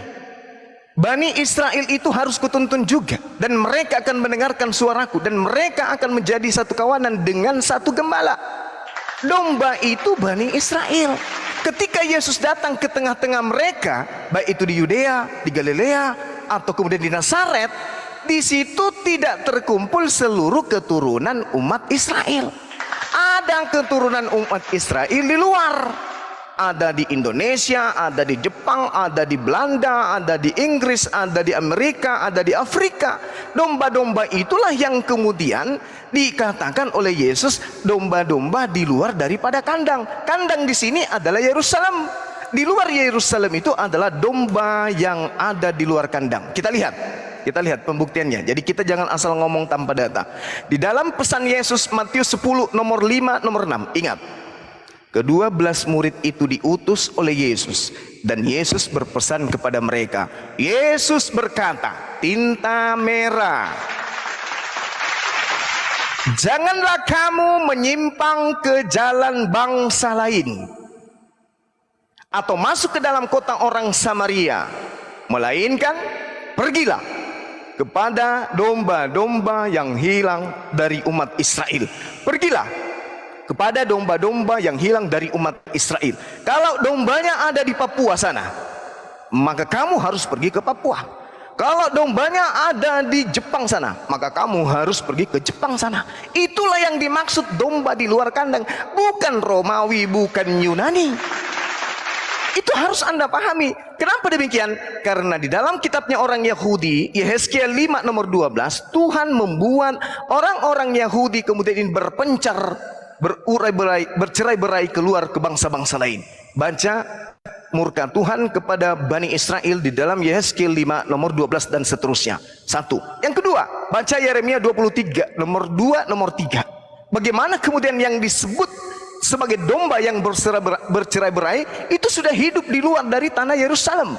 3. Dikatakan di dalam Yeremia 50 nomor 17 yang disebut domba adalah Bani Yakub. Dimanapun Bani Yakub pergi, tetap mereka disebut domba. Kalau dia di luar Yerusalem, tetap aja disebut domba di luar kandang. Jadi bukan ente, apalagi Pak Bom Bom. Bukan. Nah, sekarang saya kasih pembuktian terakhir dari sesi ini. Tolong direnungkan, catat data yang saya berikan. Yang pertama, ketika dikatakan dalam Yesaya 52 nomor 1, najis orang yang tidak bersunat masuk ke kota Yerusalem baru. Tak boleh. Orang yang tidak bersunat tak boleh masuk ke Yerusalem. Yang kedua, di dalam Yehezkiel 44 nomor 9, haram hukumnya orang yang tidak bersunat kemudian masuk ke tempat ibadahnya orang Yahudi. Ketika nanti adanya Israel baru, Tuhan akan mengumpulkan semua domba-dombanya yang bersunat sampai kepada kota tanah Israel baru. Kira-kira Kristen bisa ikut gak? Boleh, kalau dia potong nonotnya. Langsung ambil gunting, perlegak, ikut barisan dengan Bani Israel. Tapi kalau dengan keadaan sekarang, apalagi Pak Bom Bom, udah kecilnya kayak lombok biji, tertutup lagi kepalanya, tidak akan pernah dianggap sebagai satu kawanan dengan domba. Mereka hanyalah serigala yang nyamar seperti domba. Jadi sekali lagi Bung, saya katakan kepada saudara, Yohanes 10 nomor 16 itu adalah domba yang dimaksud keturunan Israel Bani Yakub yang bersera ke bangsa-bangsa lain. Demikian, silakan tanggapi. Kalau tidak kita masuk ke sesi yang keberapa itu? Yang terakhir, yang keberapa tadi? Matius ya, pindah ke Matius 28:19. Silakan. Ya, kalau saya lihat sanggahan Anda nggak mengena ya. Karena dimanapun kalau Yesus tentang orang Israel, dia hanya menyebutkan domba. Tapi kalau domba dari kandang lain, itu jelas adalah domba yang bukan dari Bani Israel. Tapi apapun kita bilang, itu hitung dari cara perspektif. Tapi intinya dari sini yang saya lihat, bahwa sebenarnya kita harus menyamakan persepsi dulu. Karena begitu banyak perbedaan-perbedaan. Jadi kita harus samakan dulu persepsi seperti yang sudah saya sebutkan tadi. Apakah yang kita bicarakan ini dua pribadi yang sama ataukah dua pribadi yang berbeda? Saya rasa ke situ dulu, biar jangan perdebatan. Tetapi kalau kita mengetahui bahwa ini yang sama, oke, boleh kita lanjutkan perdebatan. Tetapi kalau ini adalah dua pribadi yang berbeda, siogianya perdebatan ini tidak dapat diteruskan. Kenapa? Karena kita membicarakan subjek yang berbeda gitu. Saya rasa itu dulu. Bung, sangat disayangkan ya, wawasan Anda dan daya tangkap Anda itu masih di bawah. Sorry, saya bukan menyerang pribadi, tapi ini sebagai renungan buat saudara. Dari sejak tadi kita berdiskusi ini, saya tidak pernah membahas Nabi Isa alaihissalam. Saya tidak membawa Al-Quran. Yang saya bawa ucapan-ucapan Yesus. Justru saya harus bertanya kepada saudara dengan pertanyaan yang sama. Apakah Yesus yang untuk Bani Israel ini sama dengan Yesus yang disembah oleh orang Roma, Yunani, Kristen, dan Pak Bom Bom? Saya yang harus bertanya kepada saudara. Apakah Yesus yang datang kepada Bani Israel, yang mengaku hanya untuk Bani Israel, sama dengan Yesus yang kalian sembah? Jangan-jangan yang kalian sembah itu Yudas, tapi menggunakan nama Yesus supaya dianggap sama seperti Nabi yang datang kepada Bani Israel. Karena yang saya lihat Bang, saudara, selama saya membahas tentang Yohanes 3 nomor 16, tak ada ada satupun paparan Anda yang bisa kemudian berpihak kepada pengajaran Yesus. Semuanya bertentangan. Seakan-akan Yesus ini ada di kubu kanan, Anda berada di kubu kiri, tapi mengatasnamakan Yesus, tapi ajaran Anda, doktrin Anda tidak ada sedikit pun yang berkesesuaian dengan Yesus. Mulai dari Yohanes 3:16, Kisah Para Rasul 1 nomor 8, Yohanes 2 nomor 2, Kisah Para Rasul berapa tadi? Kisah Para Rasul berapa tadi yang terakhir? Nggak ada ya, 1 Yohanes berapa tadi itu. Lalu kemudian Matius 28 nomor 9. Semua bertentangan. Sedangkan kalau Isa, kalau kita mau bahas Isa nih, semua ajaran Yesus yang saya bahas tadi, termasuk Yohanes 3 nomor 16, itu berkesesuaian. Maka muncul kesimpulan sementara, yang kalian sembah itu adalah pengganti Yesus di atas tiang salib, yaitu Yudas. Tetapi karena penulis Anda menuliskan namanya Yesus, maka dianggaplah itu Yesus. Pembuktian 30 detik terakhir. Saya cas dulu habis saya ya. Pembuktian 30 detik terakhir bahwa yang Anda sembah itu bukanlah Yesus anak Maria. Baca Markus 14 nomor 52. 50 Yesus tertangkap. Lalu kemudian murid semuanya melarikan diri. Datanya Markus 14 nomor 51. Nomor 52 jelas sekali ada seorang menggunakan kain lenan yang lari dalam keadaan telanjang. Oke, Yohanes 13 nomor 4, sebelum perjamuan kudus terakhir, Yesuslah yang keciduk menggunakan pakaian lenan, tak ada yang lain. Siapa yang kemudian lari menggunakan kain lenan, melepaskan kain lenan, dan siapa yang tertangkap, namanya juga Yesus. Jangan-jangan sama. Karena pada saat penahanan, pada saat mereka di penjara, di dalam penjara ada dua Yesus. Yesus Barabas, Yesus putra Bapa, dan Yesus anak Maria. Dua-duanya pun dilepaskan. Satu ketangkap, namanya Yesus. Ada lagi di belakang juga, tidak punya nama, tapi pakaiannya adalah pakaiannya Yesus, yaitu kain lenan. Sekarang untuk mengetahui benar tidaknya ini Yesus, muncul pertanyaan klasik. Ketika Yesus terangkat ke langit, apakah dia menggunakan kain? Atau dia dalam keadaan fitrah, kembali dalam keadaan suci, tanpa sehelai kain benang pun? Kalau betul, maka benarlah Markus 14 nomor 52, Yesus terangkat ke langit dengan telanjang bulat. Karena kalau dia menggunakan kain lenan, kainnya tidak mungkin sampai ke langit, hancur dimakan belatung. Enggak ada belatung di atas. Oke, silakan. Seperti biasa Anda bernarasi liar ya. Kalau soal data tadi, saya tampilkan 5 ayat yang menunjukkan bahwa Yesus untuk semua bangsa. Anda hanya menampilkan ayat yang itu saja. Tetapi Anda mengatakan bahwa saya tidak mempunyai data. Oke, terserah Anda. Tetapi data yang saya tampilkan tadi saya rasa cukup jelas ya. Semua itu pun kalau dibaca satu perikop, semua yang saya tampilkan tadi, orang pasti akan mengerti bahwa itu Yesus untuk semua orang. Dan soal masalah berkain lenan, setelah Yesus ditangkap itu masih diadili lagi, dibolak-balik lagi diadili. Jadi kalau pas penangkapan itu salah tangkap, itu hal yang tidak mungkin. Karena setelah itu masih diadili lagi. Tetapi kalau soal kalau Anda bilang bahwa Yesus mati memakai kain, dimakan belatung, tidak, karena dia hanya mati selama 2 hari, begitu. Karena setiap orang mati di Yahudi kan seperti kita tahu, dikasih baju apa segala macam lagi, dibaluti lagi dengan apa, itu banyak prosesnya yang sebenarnya tidak dijelaskan di dalam Alkitab. Kalau dijelaskan itu semua, mungkin Alkitab ini udah 3.000 atau 4.000 halamannya. Jadi saya rasa ini tadi, kalau soal persamaan, siapakah yang disembah orang Kristen, itu udah pasti Yesus yang untuk Bani Israel. Karena sesuai dengan Yesus mengaku, aku adalah gembala yang baik. Di perjanjian lama, Mazmur 23 ayat 1, Tuhan adalah gembalaku. Jadi dijelaskan di sini Tuhan itu adalah gembala. Jadi sambil ini mengklarifikasi ya, bahwa Yesus itu memang Tuhan juga. Mazmur 80 ayat 1, Hei gembala Israel, dengarkanlah kami. Di situ disebutkan bahwa Tuhan itu adalah gembala. Yesaya 40 ayat 11, seperti gembala ia akan menggembalakan kawanannya, ia akan mengumpulkan anak-anak domba dengan lengannya.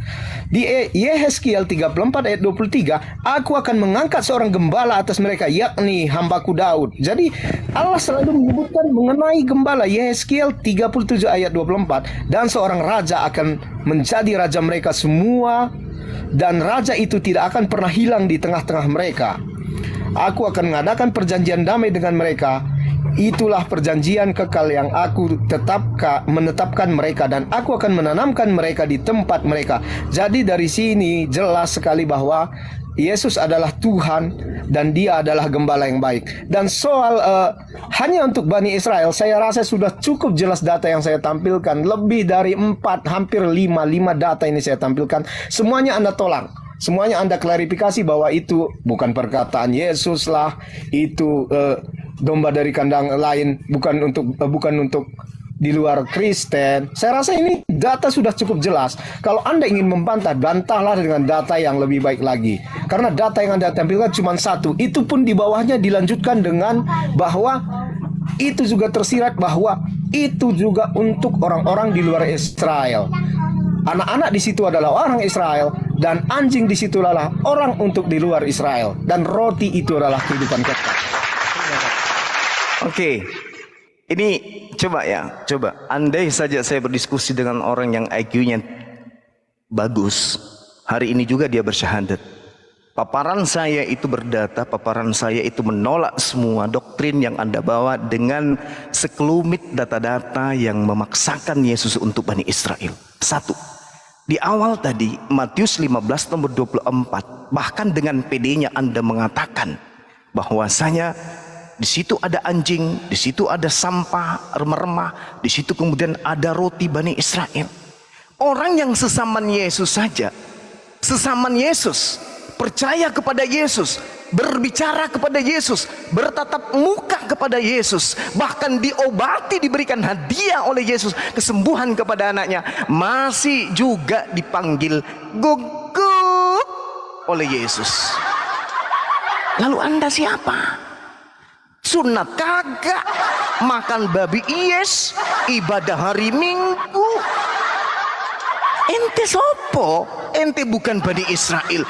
Orang yang hidup sesaman Yesus, bertatap muka dengan Yesus, ada pengesahan dari Yesus. Bahkan Yesus mengatakan imanmu benar, imanmu benar. Engkau adalah guguk pemakan sampah. Imanmu benar, jadilah seperti apa yang kau inginkan. Ente tidak bisa melihat itu. Lalu kemudian Anda mengatakan, oh Tuhan kami, Mazmur begini, di dalam kitab ini. Bung, camkan baik-baik. Satu hal ingin saya pesankan kepadamu. Mazmur ketika Anda bawa, sekali-kali kamu berselancar ke Mazmur bab 121. Di awal-awal nomor 4 misalnya. Di situ jelas sekali dikatakan bahwa sesungguhnya lo naum. Apa lo naum itu? Lo yasen. Tuhannya Israel, penjaga Israel, tidak terlelap dan tidak tertidur. Penjaga sapam. Penjaga Dan sapam. tidak tertidur. Kita sapam itu penjaga. Waduh, jangan gitu dong. Jangan gitu bang. Jangan bawa-bawa pribadi. Iya, saya sapam ini, saya lagi jaga nih. Tak kasih lihat ya, saya kasih lihat ya. Aduh, gimana ini? Saya lagi piket lagi. Tunggu.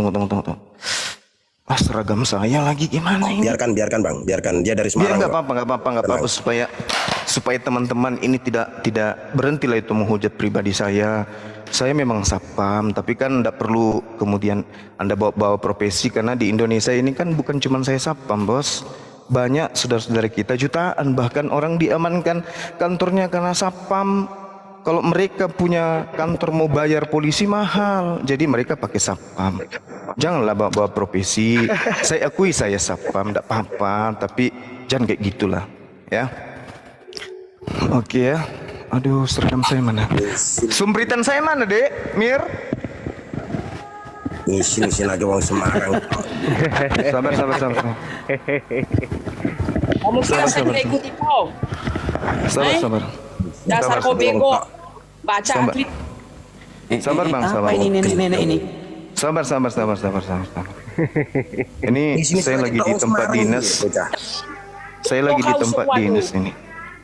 Nih, saya lagi di tempat dinas, Bung. Nah, ini saya sapam jaga di sini nih. Nah, Ini saya sampam, saya lagi jaga nih ini. Ini tempat wisata majikan saya nih, nih majikan saya lagi, nih saya sampam di sini nih, ini pengunjung dari PT Adira ini ratusan orang datang tuh. Aduh, saya jaga di sini, masya Allah. Sampam lagi jaga di tempat ini. Allahu Akbar. Masya Allah. Ini bang, ini bang. Saya lagi jaga nih, nih. Itu punya kawan dulu itu. Ini bang semua nih. Sampam dari mana kamu, Rut? Ini bang Suni. Itu punya aku dari beliau itu. Terus kamu katakan sampam dari mana kau, Rut? Aduh, Naik kemari. Saya sampaikan kepada saudara, yang membunuh Yesus itu Tuhanmu, yang membunuh Yesus itu Satpam Romawi.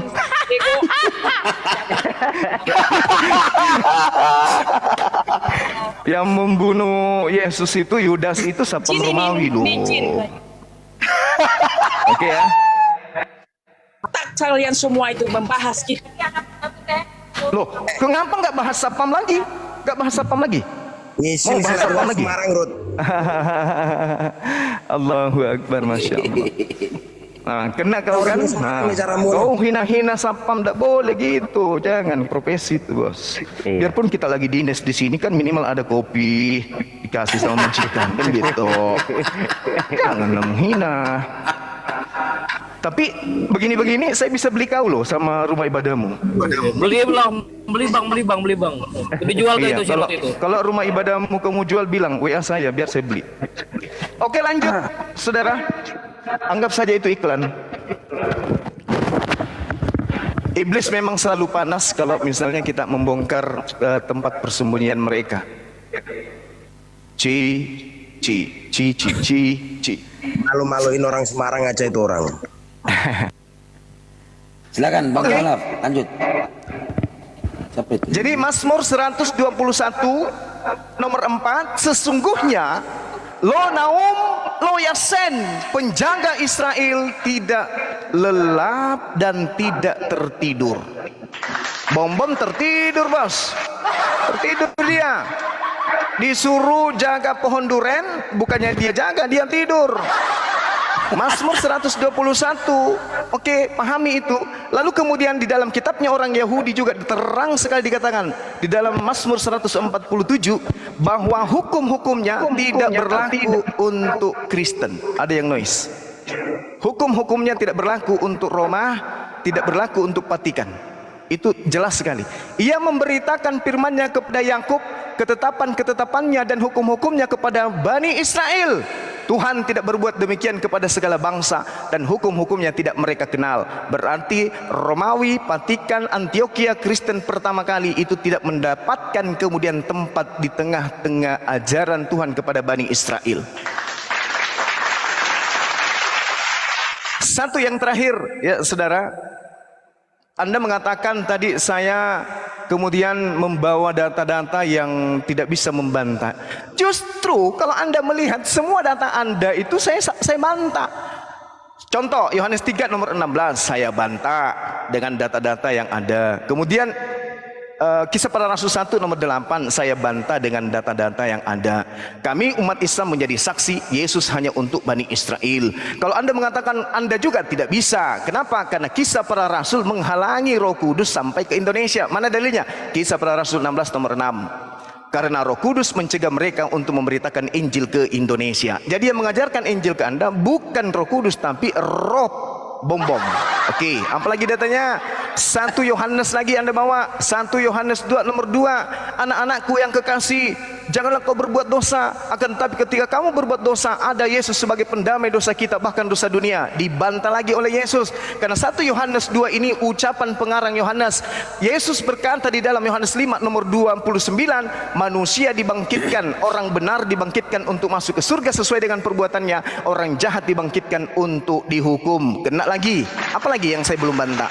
Data yang mana lagi yang kamu kasih yang saya tidak bantah? Tinggal satu. Apa itu? Matius. Sabar. Matius, tinggal Matius bang. Tinggal Matius 28 nomor 19. Kalau Anda masih punya pertanyaan atau ada bantahan silakan. Sebelum saya masuk sesi terakhir, yang Anda bawa adalah Matius 28 nomor 19. Silakan.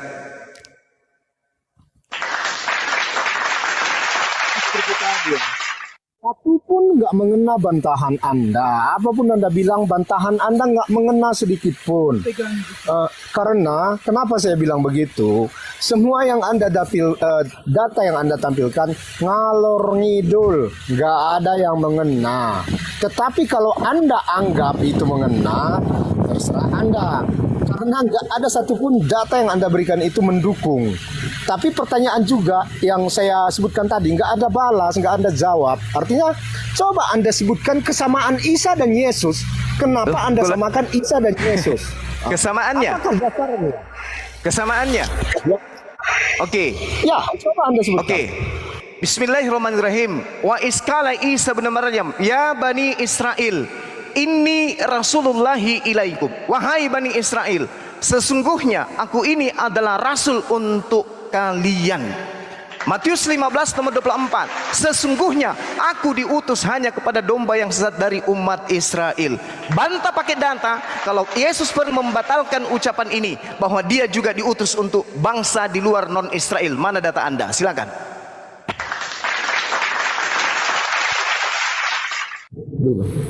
Tapi tadi saya sudah sebutkan 4 data. Anda terus meminta data yang itu. Itu kan sudah saya sebutkan tadi. Berarti data yang Anda bawa data dari bukan Yesus, karena Yesus beda datanya.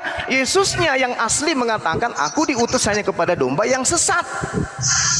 Sementara yang Anda bawa tinta hitam semua. Contoh 1 Yohanes 2 nomor 2. Itu tinta hitam. Ucapan Yesusnya mana? Yang mengatakan bahwa aku untuk seluruh bangsa. Mana? Yang tinta merah mana? Ada tinta merah yang Anda bawa untuk seluruh bangsa. Tinta merahnya Yesus berpesan kepada ke-12 muridnya agar muridnya jangan ke bangsa lain. Tinta merahnya akan tetapi pergilah kepada bangsa di mana domba-dombaku yang hilang dari umat Israel. Itu tinta merahnya. Nah sekarang mana lagi tinta merah? Kasih ke saya. Yang Yesus mengaku bahwasanya aku diutus kepada Kristen, diutus kepada orang Indonesia, Batak, Toraja, Bugis, Papua. Mana dalilnya? Mana? Pakai telinga Anda, pakai otak Anda untuk berpikir, oke? Iya, mana dalilnya? Jangan pakai otak, jangan pakai telinga. Mana dalilnya? Jangan gunakan bagian bawah Anda untuk berpikir. Oke, dengarkan. Oh, lebay kayak Pak Bom lebay. Lebay. Oke. Itu baru kita pindah. Saya belum ke situ tadi, Bung. Saya belum masuk ke situ. Bung. Belum. Saya belum masuk ke situ, Bung. Belum. Pergilah, jadikanlah semua bangsa muridku dan baptislah mereka dalam nama Bapa, Anak, Roh Kudus, dan ajarlah mereka melakukan sesuatu yang telah kuperintahkan kepadamu, dan ketahuilah aku menyertai kamu senantiasa sampai akhir zaman. Ini tinta merah ya, tinta merah kan. Jadi ini membantah semua apa yang Anda bilang. Jadi kalau ini pun Anda bantah, kita lihat alasan apa yang Anda tampilkan. Oke, baik saudaraku, pasang kuping Anda, dengarkan baik-baik. Panggil Bombong telepon supaya dia mendengarkan juga. Anda mencoba bernarasi. Saya kasih, Anda membawa Matius 28 kan? Saya kasih amunisi untuk menyerang saya. Saya kasih lagi Anda Markus 15. Ini saya kasih Anda supaya Anda itu agak kuat sedikit untuk membantah Bang Suma ya. Saya kasih Markus 16 sampai data nomor 16 sampai nomor 20 supaya Anda punya kekuatan. Kalau begini terus kasihan Anda. Markus 16 saya kasih data untuk gratis kepada Anda supaya Anda menjadikan sebagai senjata untuk menghadapi Bang Suma, karena Bang Suma itu susah untuk dihadapi oleh Kristen khususnya ya. Data 16 saya kasih oleh-oleh. Pergilah ke seluruh dunia, beritakanlah Injil kepada seluruh makhluk. Siapa yang percaya, baptis dan selamatkan. Itu hadiah buat Anda, nanti saya akan urai. Sekarang saya kembali kepada data yang tadi supaya Anda paham dan bisa belajar dengan baik. Matius 28 nomor 19. Mari kita baca pelan-pelan. Yang lain tolong ambulansnya disiapkan.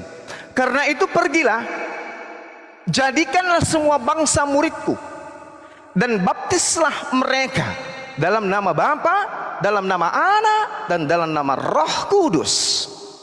Lalu apa?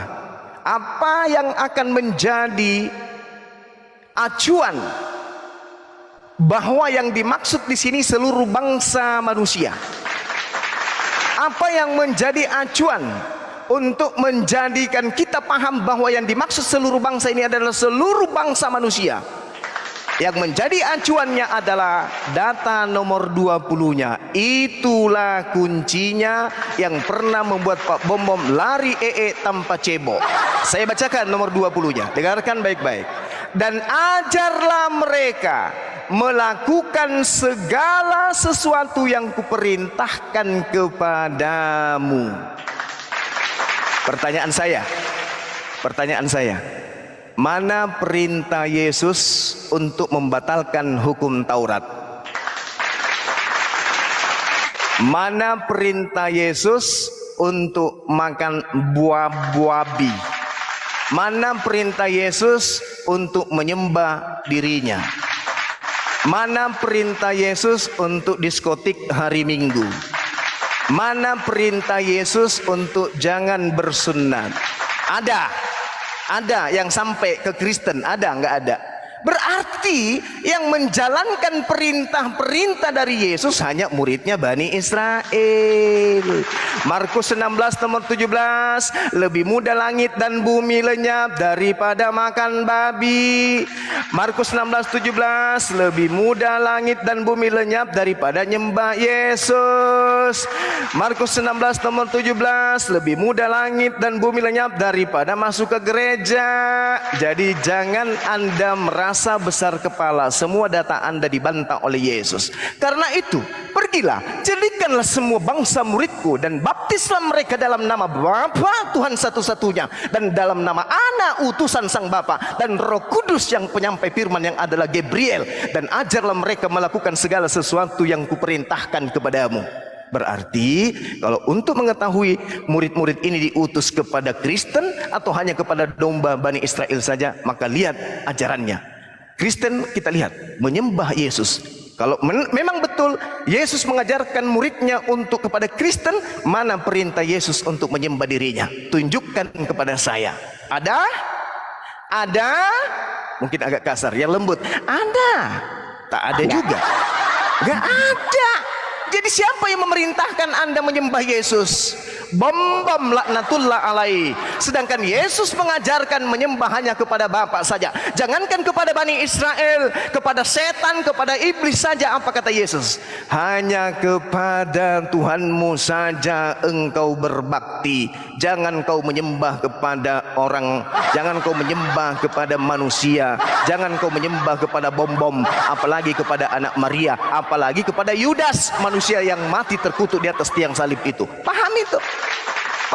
Pahami itu. Sekarang saya kasih data yang tadi, hadiah untuk Anda di dalam Markus 16. Nih saya kasih ya, supaya Anda itu lebih percaya diri nanti kalau berdialog dengan teman-teman saya yang dari Muslim.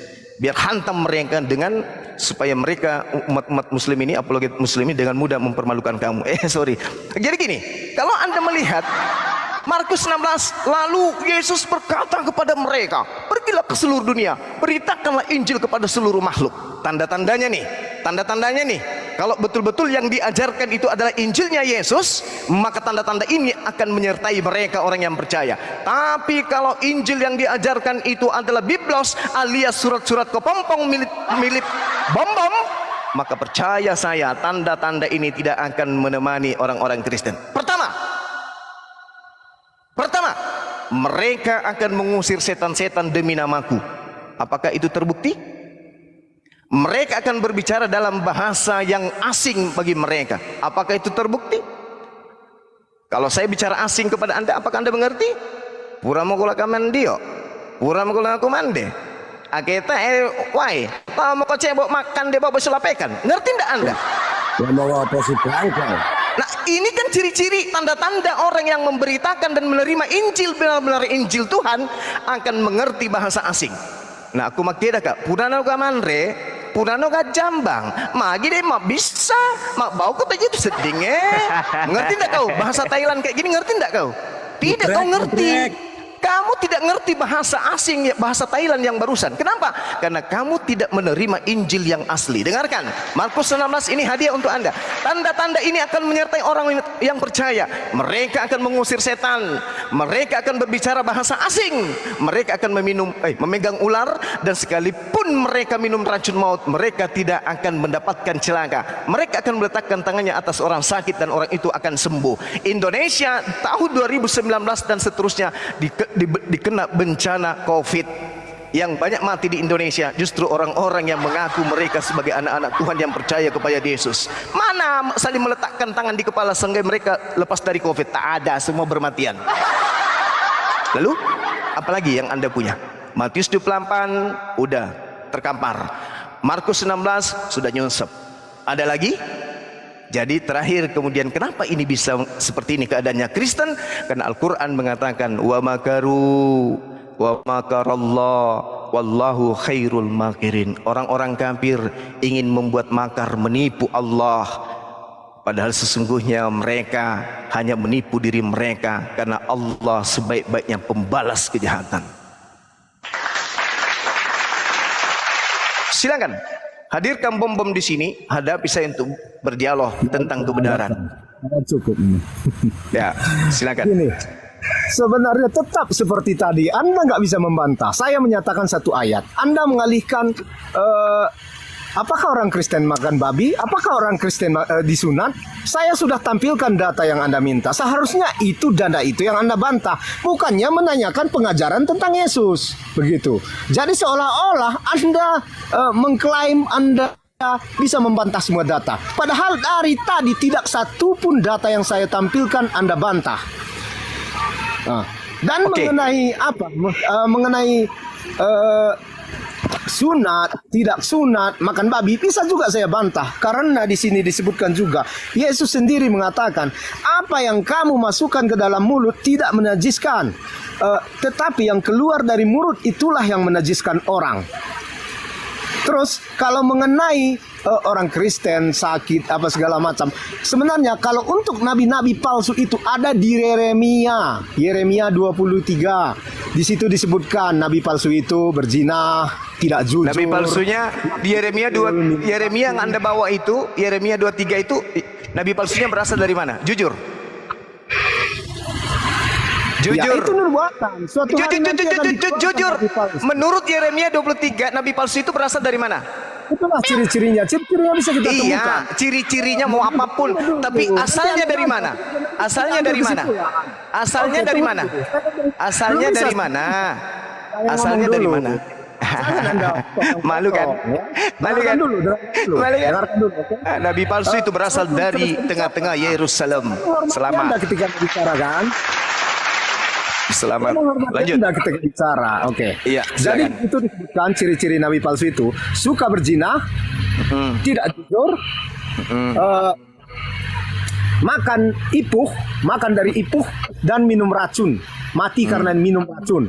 Itulah ciri-ciri. Jadi kalau kita sebutkan ke Paulus atau ke nabi-nabi lain, itu nggak masuk. Kenapa? Paulus digigit ular pun tidak mati. Dia bukan mati diracun kan kalau Paulus. Jadi maksud saya begini, kalau saya menyajikan data yang menyatakan bahwa Yesus untuk semua orang, jadi Anda menyajikan data yang lain, bukan ke arah yang lain Anda bawa. Ini selalu begini. Jadi diskusinya melebar terus tanpa ada pengambilan satu poin. Seharusnya ketika saya menampilkan data bahwa Yesus untuk semua orang, Anda tampilkan data yang lebih akurat lagi. Karena data Anda cuma satu, yaitu ketika Yesus dinyatakan adalah untuk domba-domba yang hilang dari Israel. Itu pun di bagian bawahnya diterangkan lagi bahwa sebenarnya di situ Yesus juga untuk semua bangsa. Jadi sebenarnya data ini apa pun nggak bisa dibantah lagi. Sudah. Oke. Sekarang sederhananya pertanyaan saya nih, buat teman-teman Muslim di bawah, dengarkan jawaban beliau setelah saya bertanya pertanyaan ini. Yesus lagi-lagi tinta merah. Dengarkan teman Muslim jawaban dia nanti habis ini. Di dalam Yohanes 10 nomor 27, Yesus berkata begini, Aku mengenal dombaku, dombaku mengenal aku, mereka mendengarkan aku dan mengikuti aku. Aku tidak makan babi. Muridku tidak makan babi. Karena kenapa? Aku mengenal dombaku. Dombaku mengikuti aku. Ketika aku tidak makan babi, maka muridku tidak makan babi. Pertanyaan saya kepada saudara. Pertanyaan saya kepada saudara. Yesus mengenal dombanya. Dombanya pun mengenal dirinya. Dombanya mengikuti Yesus. Dombanya tidak makan babi. Oke? Menurut saudara, adakah murid-murid Yesus atau domba-domba Yesus yang tidak mengikuti Yesus, yaitu tidak makan babi? Tunjukkan di mana murid Yesus makan babi. Sebab Matius yang Anda bawa itu bukan masalah makan babi, itu masalah cuci tangan atau tidak cuci tangan. Tolong tunjukkan kepada saya murid Yesus makan babi itu tertulis di mana. Mari dengar teman-teman apa jawabannya. Karena Yesus mengatakan, aku mengenal dombaku, dombaku mengikuti aku, dombaku mendengarkan aku. Sekarang tunjukkan di mana murid Yesus kufur terhadap perintah Yesus, yaitu makan babi. Silakan.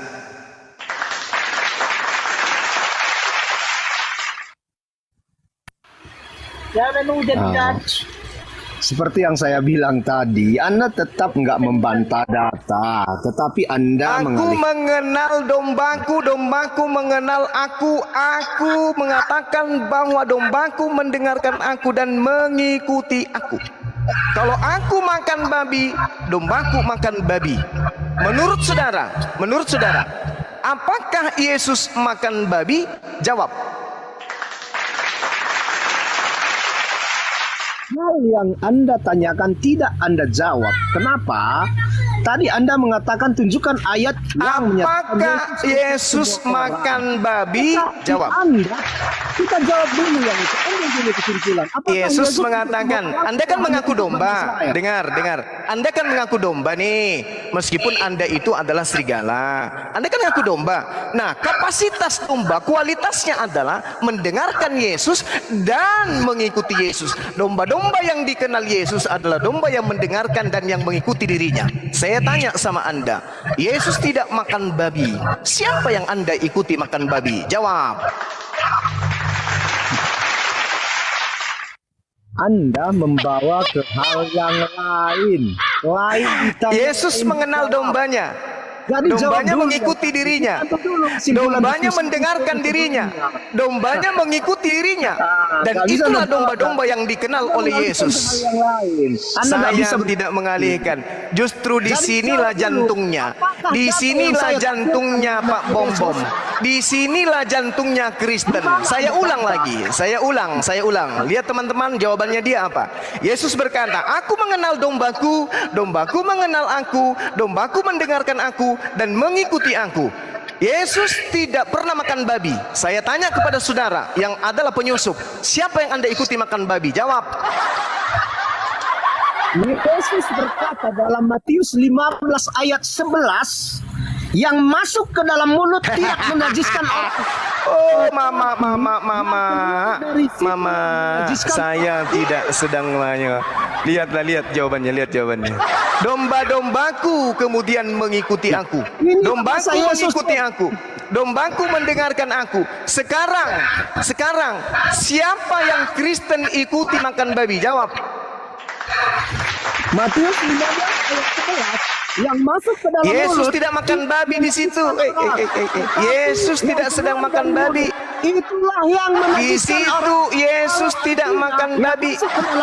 Di situ Yesus tidak makan babi. Di situ tidak ada hubungannya dengan babi. Pada saat Yesus garis tinta merah ya, nggak bisa Anda bantah itu. Oke, baik, saya jawab ya. Atur napasmu baik-baik. Atur napasmu baik-baik. Supaya kamu itu masih bisa tercerahkan, mudah-mudahan bisa sehat ya, minimal dapat hidayah. Lihat. Ketika kemudian Anda membawa Matius 15. Lihat ya, lihat. Ini mudah-mudahan Anda pernah sekolah sih, ini susah kalau tidak pernah sekolah. Kemudian datanglah beberapa orang Farisi dan ahli Taurat. Yang datang bukan orang Roma pemakan babi. Ingat ya, saya ulang lagi. Yang datang kepada Yesus bukan Romawi, bukan Pak Bombom, bukan Protestan, bukan Katolik, bukan Advent, bukan Saksi Yehova, bukan Romawi, bukan Yunani, bukan Batak, bukan apapun. Yang datang kepada Yesus pada saat itu adalah orang Farisi dan ahli Taurat. Adakah mereka di depan menu mereka ini seekor babi? Adakah babi di meja mereka pada saat itu? Tak ada babi. Kenapa tidak ada babi? Karena yang sedang makan ini adalah Bani Israel. Bani Israel, babi bagi mereka adalah hewan yang paling menjijikkan. Jadi jangan pernah mimpi yang dilegalkan di Matius 15 ini adalah saudara Anda, yaitu babi. Tidak akan mungkin. Kemudian datanglah beberapa orang Farisi dan ahli Taurat dari Yerusalem kepada Yesus dan berkata, "Mengapa murid-muridmu?" Coba, ini murid-murid nih. Murid-murid Yesus semuanya Bani Israel. Tidak ada tentara Roma di sini, tidak ada orang Yunani di sini, tidak ada pemakan babi di sini. Di sini tidak ada bom-bom, tidak ada bom-bom di sini. Mengapa murid-muridmu? Siapa murid? Bani Israel. Makan babi tidak? Tidak. Siapa bilang makan babi? Mengapa murid-muridmu melanggar adat istiadat nenek moyang kita? Mereka tidak membasuh tangan. Harusnya kalau babi yang dihalalkan, mengapa murid-muridmu melanggar ajaran hukum Taurat? Mereka makan babi. Itu baru bisa. Ini cuci tangan, coy. Mengapa murid-muridmu melanggar adat istiadat nenek moyang kita? Mereka tidak mencuci tangan sebelum makan. Jadi ini mengenai najis orang yang cuci tangan dan najisnya orang yang tidak cuci tangan. Maka Yesus mengatakan, apa yang masuk ke dalam mulut bukanlah yang najis. Bukan berarti mereka sedang memasukkan babi ke dalam mulutnya, tompel. La haula wala quwata illa billah. Sementara Yesus mengatakan bahwasanya aku mengenal dombaku, dombaku mengenal aku. Mereka kemudian mengikuti aku dan mendengarkan aku. Ingat Bung, belum ada orang waras di muka bumi ini pernah menemukan domba makan babi. Yang makan babi itu selamanya adalah serigala. Kecuali Pak Bombom mungkin pernah menangkap babi dengan menggunakan domba. Pahami itu. Tidak ada oten yang mengejar babi dengan menggunakan domba. Nggak ada. Tidak ada domba makan babi. Yang makan babi hanya serigala. Kalian itu adalah serigala buas yang menyamar seperti Pak Bombom. Pahami itu. Ilmunya belum masuk juga di otak kau. Belum. Masih mau ku tambah datanya? Mau? Mau? Masih mau? Jadi yang makan daging itu serigala. Bukan domba makan domba. Tidak mungkin domba makan babi. Tidak mungkin. Domba cuma makan rumput. Yang pantas disebut domba sebenarnya itu adalah kami umat Islam, karena kami tidak makan babi. Kalian itu serigala karena kalian makan babi. Pahami itu ya.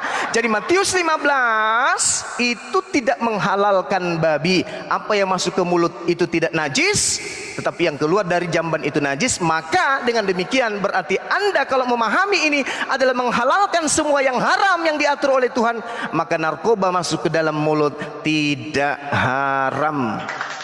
Bensin masuk ke mulut tidak haram, oli kotor tidak haram. Yang haram itu ya najis yang keluar di jamban. Ini ajaran apa ini yang kayak gini nih?